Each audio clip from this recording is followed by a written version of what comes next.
अस्सलामुअलैकुम बॉलीवुड हेडक्वार्टर्स में खुश आमदीद। मैं हूं कनीस फातिमा। मैं हूं अरबाब जहांगीर और मैं हूं आमना अकरम। हेडलाइंस आपने जानी, बुलेटिन में बात होगी। मईशत का जनाजा तैयार,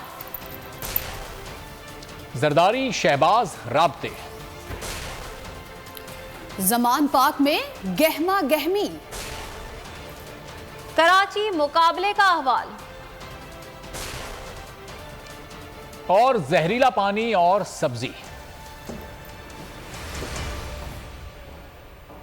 सबसे पहले सबसे अहम खबर, इंपोर्टेड सरकार ने मईशत का जनाजा निकाला। दहशतगर्दी से निपटने में भी नाकाम रही। दहशतगर्दी में 50% इजाफा हुआ। इमरान खान ट्विटर पर हुकूमती नाअहली पर बरस पड़े। कहा इनकी सारी तवानाइयां NRO 2 के तहफ्फुज पर मरकूज हैं। इंतखाबात मईशत को मुस्तहकम करने का वाहिद हल है जिससे ये घबरा रहे हैं। इंपोर्टेड सरकार ने मईशत का भट्टा बिठा दिया है। दहशतगर्दी से निपटने में भी ये नाकाम रही। दहशतगर्दी में मौजूदा हुकूमत में 50% इजाफा हुआ।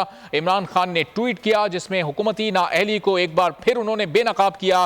कहा उनकी सारी तवानाइयां NRO 2 के तहफ्फुज पर मरकूज हैं। इंतखाबात ही मईशत को मुस्तहकम करने का वाहिद हल है जिससे ये मुस्तकिल घबरा रहे हैं और भाग रहे हैं। इंपोर्टेड सरकार ने मईशत का जनाजा निकाला। और इमरान खान के असेंबलियां तोड़ने के ऐलान पर हुक्मरान इत्तेहाद में खलबली मच गई। आसिफ अली जरदारी ने शहबाज शरीफ को फोन कर दिया।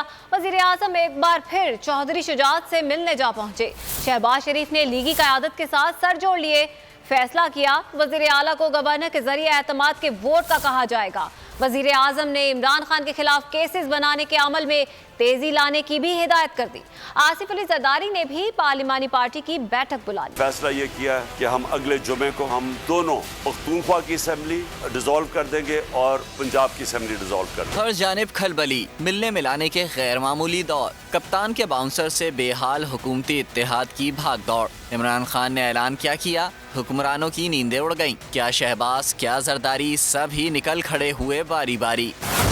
कप्तान के खिलाफ इंतकामी कार्रवाइयों में तेजी की प्लानिंग भी होने लगी। आसिफ जरदारी ने शहबाज शरीफ को फोन घुमा दिया। ये क्या हो गया, कैसे हो गया? मौजू पर खुलकर बात की। वजीर आजम ने इस्लामाबाद रवानगी कुछ देर के लिए मौखर कर दी।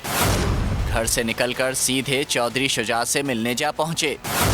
गुलबर्ग में एक घर में 15 मिनट तक सोच विचार जारी रही। शहबाज शरीफ ने नून लीगी आला क़यादत के साथ भी सर जोड़ लिए। सराय के मुताबिक इजलास में फैसला हुआ गैर जमहूरी अमल का हिस्सा नहीं बनेंगे। वजीर आला को गवर्नर के जरिए एतमाद का वोट का कहा जाएगा। वजीर आजम ने हिदायत की इमरान खान के खिलाफ केसेस बनाने के अमल में तेजी लाई जाए। मुआशी पैकेज पर भी काम की रफ्तार बढ़ाई जाए। आसिफ जरदारी भी राब्ता ऑपरेशन में पीछे नहीं। अरकान से मुलाकातें तेज कर दी। पार्लिमानी पार्टी का इजलास भी तलब कर लिया। तो नाज़रीन, सदर ममलकत आरिफ अलवी सियासी कशीदगी में कमी के लिए सरगर्म हो गए। शेख रशीद से सियासी और मुआशी सूरत हाल पर गुफ्तगू की। साबिक वज़ीर दाखिला ने बतौर सुप्रीम कमांडर किरदार अदा करने की दरख्वास्त कर दी। शेख रशीद के बाद वजीर खजाना इसहाक डार भी मिलने पहुंच गए। सदर मुमलिकत सियासी कशीदगी में कमी के लिए सरगर्म। सदर आरिफ अलवी और शेख रशीद में अहम मुलाकात। शेख ने ऐवान सदर पहुंचे और सियासी और मुआशी सूरत हाल पर तबादला ख्याल किया। मुलाकात में असम्बलियों की तहलील और आइंदा की हिकमत अमली पर भी मुशावरत की गई। सदर आरिफ अलवी और शेख रशीद के दरमियान मुलाकात 45 मिनट तक जारी रही। शेख रशीद ने बतौर सुप्रीम कमांडर किरदार अदा करने की दरख्वास्त की। शेख रशीद के बाद वजीर खजाना इसहाक डार भी सदर से मिलने पहुंचे और PTI के साथ मुफाहमती उमूर पर तबादला ख्याल किया। दोनों रहनुमाओं ने सियासी माहौल बेहतर बनाने पर भी बातचीत की। तहरीक इंसाफ और काफली के दरमियान सीट एडजस्टमेंट के लिए कमेटी तश्कील दे दी गई। कमेटी शाह महमूद कुरैशी की सरबराही में कायम की गई है। कमेटी में फवाद चौधरी और परवेज खटक भी शामिल होंगे। पहला इजलास तलब कर लिया गया है। कल यह इजलास होगा। फवाद चौधरी कहते हैं कमेटी इंतखाबी एडजस्टमेंट के मामलात को देखेगी।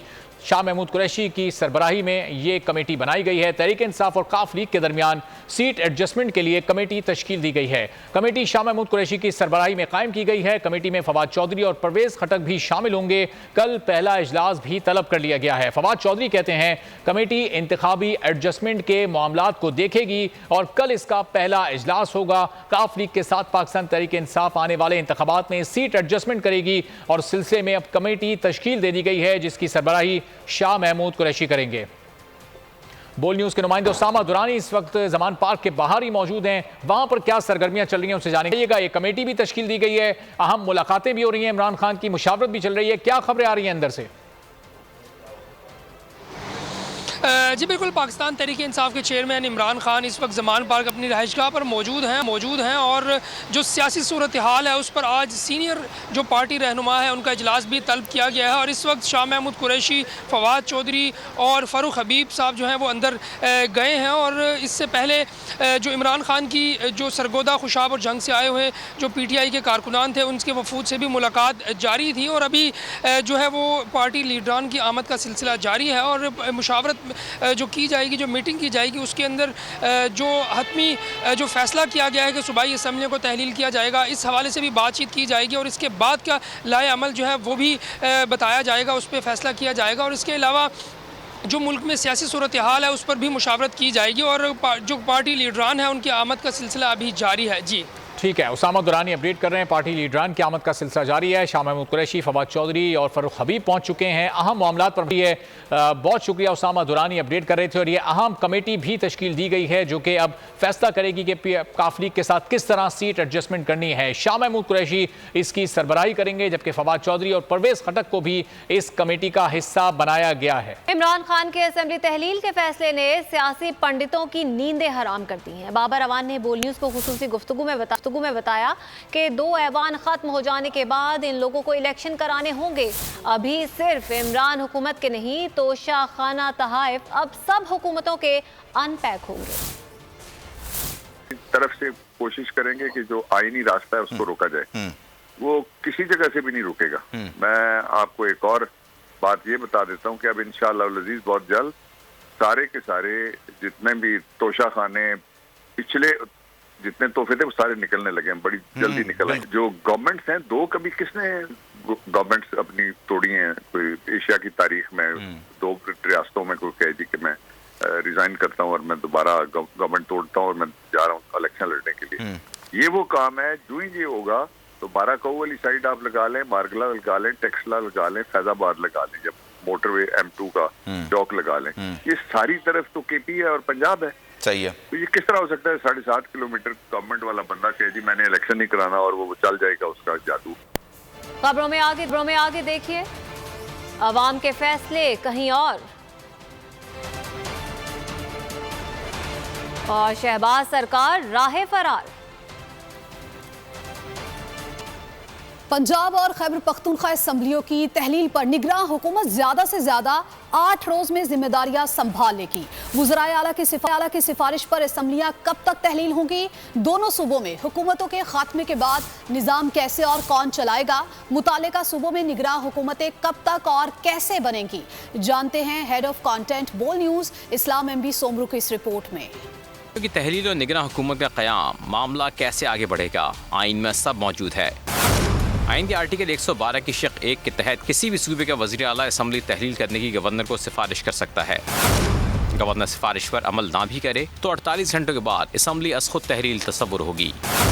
पंजाब और KP असम्बलियों को तहलील होने पर दोनों सूबों में गवर्नर राज का ऑप्शन इस्तेमाल नहीं किया जा सकता। असम्बली तहलील होने की सूरत में आइनी तौर पर सूबों में निगरान हुकूमतें बनाना होंगी। आइन के आर्टिकल 224(1) अलिफ के तहत दोनों सूबों की असम्बली तहलील होने पर निगरान काबीना का तकर्रुर होगा। निगरान वज़ीर आला का तकर्रुर गवर्नर जाने वाली सूबाई असम्बली के वज़ीर आला और कायदे हिज़्ब इख्तिलाफ की मुशावरत से करेगा।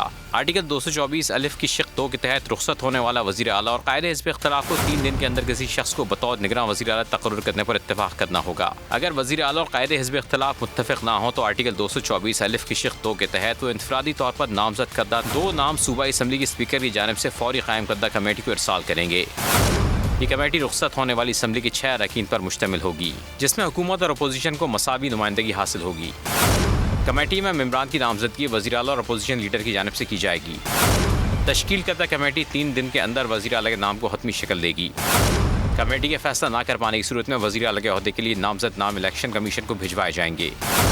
इस हवाले से इलेक्शन कमीशन 2 दिनों में हतमी फैसला करेगा। इस तरह आइन के तहत निगरान हुकूमत 8 दिनों के अंदर अंदर कायम करना होगी। निगरान हुकूमत के क़याम तक मुतल्लिक़ा सूबों के वज़ीर आला ओहदों पर फाइज रहेंगे। निगरान वज़ीर आला को निगरान काबीना के तकर्रुर का इख्तियार होगा। प्रोडक्शन टीम के साथ MB सुमरो, बोल न्यूज़, इस्लामाबाद। पंजाब और खैबर पख्तूनख्वा की असम्बलियाँ तहलील होंगी। दोनों सूबों में इंतखाब की तारीख का फैसला कौन करेगा, इंतखाबात कब और कितनी नशिस्तों पर होंगे, इस हवाले से आईने पाकिस्तान क्या कहता है, जानते हैं हेड ऑफ कंटेंट बोल न्यूज़ इस्लामाबाद MB सुमरो की रिपोर्ट में। सूबाई असम्बलियों की तहलील। आइन के आर्टिकल 224 की शिक 1B के तहत अगर कोई सूबाई असम्बली तोड़ दी जाए तो इसमें 90 दिन के अंदर इंतखाबात कराना होंगे। आइन के आर्टिकल 105 की शिक 3F के तहत गवर्नर तहलील की तारीख से 90 दिन के अंदर इलेक्शन के इनेकाद की तारीख मुकर्रर करेगा। आइन पाकिस्तान ने सब वाज़े कर दिया। इंतखाब के बाद नताइज का ऐलान ज़्यादा से ज़्यादा 14 दिन के अंदर कर दिया जाएगा। दोनों असम्बलियाँ 23 दिसंबर को तहलील हों तो इलेक्शन 23 मार्च तक कराने होंगे। इलेक्शन एक्ट 2017 के सेक्शन 57 के तहत इंतखाब की तारीख के 7 दिनों के अंदर इलेक्शन कमीशन को इंतखाब का शेड्यूल जारी करना होगा। पंजाब असम्बली में 257, KP में 115 जनरल नशिस्तों पर इंतखाबात होंगे। चारों सूबाई असम्बली की नशिस्तों की तादाद 593 है। पंजाब और KP के असम्बली की नशिस्तों की तादाद 412 बनती है। इस तरह चारों सूबाई असम्बलियों के कुल जनरल नशिस्तों में से पंजाब और खैबर पख्तूनख्वा में 69% से जायद नशिस्तों पर इलेक्शन होंगे। पाकिस्तान तहरीक इंसाफ के रहनुमा असद उमर कहते हैं 21वीं सदी में भी आवाम के फैसले कहीं और से हो रहे हैं। आज़ाद अदलिया की मुहिम के बाद जो नताइज देखना चाहते थे वो नजर नहीं आए। तहरीक इंसाफ के रहनुमा असद उमर ने बलूचिस्तान बार से खिताब करते हुए कहा कि पाकिस्तान में आज भी कानून की हुक्मरानी नहीं है, कानून का इतलाक ताकतवर पर नहीं हो रहा। असद उमर ने मजीद कहा, आज कोई चीज छुप नहीं सकती, सोशल मीडिया ने आगाही घर घर पहुंचा दी है। कानून से बालातर समझता है और फैसले मुल्क के अंदर ऐसे हो रहे हैं जो कानून के मुताबिक नहीं हो रहे, वो ताकत की बुनियाद पे हो रहे हैं कि ताकत किसके पास है और फैसले उसके लिए किए जा रहे हैं। एक हद तक कम से कम अदलिया के पास आज़ादी आई। जज साहिबान, इनफरादी जज साहिबान के ऊपर इन्हिसार होता है, कोई उस आज़ादी का भरपूर इस्तेमाल करते हैं। 50 की दिहाई की अगर हम नजर डालें तो अदलिया ने भी एक किरदार अदा किया कि ये जमहूरियत मुल्क में जिसकी वजह से ना आ सकी। बड़ी मशहूर केसेस हैं जी, मौलवी तमीजुद्दीन खान का केस एक बड़ा अहम केस है उसके अंदर, और उसके अलावा जज, जिसकी वजह से वो सहारा नहीं मिला कानून की हुक्मरानी को, जमहूरियत को, जो उम्मीद की जा सकती थी कि अदलिया की तरफ से मिलेगा। खबरों का सिलसिला आगे बढ़ाते हुए बात करेंगे कि आजम सवाती के मसाइब कम ना हो सके। इस्लामाबाद की अदालत में नए जज की तैनाती के बाद दरखास्त जमानत पर असर नो समात। आजम सवाती के वकील बाबर अवान ने दलाइल मुकम्मल कर लिए। स्पेशल प्रोसिक्यूटर राजा रिजवान अब्बासी कल दलाइल देंगे। उधर बलूचिस्तान हाई कोर्ट ने सूबे में दर्ज मजीद 3 मुकदमात खत्म कर दिए। ज़ायदुल उमरी साथ ही तकलीफ दे बीमारी, फिर भी आजम सवाती के मसाइब का सिलसिला है जारी। इस्लामाबाद की अदालत में दरख्वास्त जमानत पर असर नौ जमानत। बलूचिस्तान हाई कोर्ट ने सूबे में दर्ज मजीद 3 मुकदमात खत्म कर दिए। PTI सेनेटर ने जमानत के लिए दरख्वास्त दायर की। स्पेशल जज सेंट्रल आसिफ महमूद ने समाअत मुकम्मल करके फैसला महफूज किया। फैसला सुनाए जाने से कबल ऐन वक्त पर जज को तब्दील कर दिया गया। समाअत के पहले रोज आजम सवाती के वकील बाबर अवान ने दलाइल मुकम्मल कर लिए। मौक़िफ़ इख्तियार किया, मुकदमे के मुद्दई मुतासरा फरीक नहीं। मुकदमा FIA की जानिब से दर्ज किया गया। तौहीन का मामला बनता ही नहीं। तौहीन के मामले में ज़्यादा से ज़्यादा 1000 रुपये जुर्माना बनता है। अदालत ने दरख्वास्त पर समाअत कल तक मुलतवी कर दी। स्पेशल प्रोसिक्यूटर राजा रिजवान अब्बासी कल दलाइल देंगे। बलूचिस्तान हाई कोर्ट में मुकदमे से मुतालिक समाअत जस्टिस अब्दुल हमीद बलूच ने की। अदालत ने महफूज फैसला सुनाते हुए आजम सवाती पर दर्ज तमाम मुकदमात खत्म कर दिए। आजम सवाती के खिलाफ विंदर, बेला और चमन में 3 मुकदमात दर्ज थे। इससे कबल भी अदालती हुक्म पर 5 मुकदमात खत्म किए जा चुके हैं। शिकस्त का खौफ, शहबाज सरकार हर इलेक्शन से राह फरार ढूंढने लगी। इस्लामाबाद के बल्दियाती इंतखाबात में ताखीर का खदशा। इस्लामाबाद की यूनियन काउंसिल्स की तादाद में इजाफे का फैसला कर लिया गया। वफाकी काबीना ने वजारत दाखिला की समरी मंजूर कर ली। इलेक्शन हुए तो शिकस्त मुकद्दर है, इंतखाबात में ताखीर ही बेहतर है। हार का खौफ, शहबाज हुकूमत इस्लामाबाद के बल्दियाती इलेक्शन से राह फरार तलाश करने लगी। शहर इख्तिदार में बल्दियाती इंतखाबात में ताखीर का खदशा पैदा हो गया। इस्लामाबाद की आबादी बढ़ गई, यूसीज की तादाद बढ़ाई जाए। इस्लामाबाद की यूनियन काउंसिल्स की तादाद में इजाफे का फैसला कर लिया गया। जराए के मुताबिक वफाकी काबीना ने वजारत दाखिला की समरी की मंजूरी दे दी। काबीना ने सर्कुलेशन के जरिए समरी की मंजूरी दी। वजारत दाखिला की जानिब से यूनियन काउंसिल्स की तादाद 101 से बढ़ाकर 125 करने की तजवीज़ दी गई थी। अगर आपको ये वीडियो पसंद आई है तो लाइक पर क्लिक करें। हकीकी आजादी की जंग में बोल भी कप्तान के हमकदम। इलेक्शन कराओ मुल्क बचाओ की लाइव ट्रांसमिशन, दिखाई लम्हा बलम्हा सूरत हाल। रील और रेटिंग में भी बोल न्यूज रहा नंबर 1। सब्सक्राइब करें और बेल दबाएं ताकि कोई खबर रह न जाए।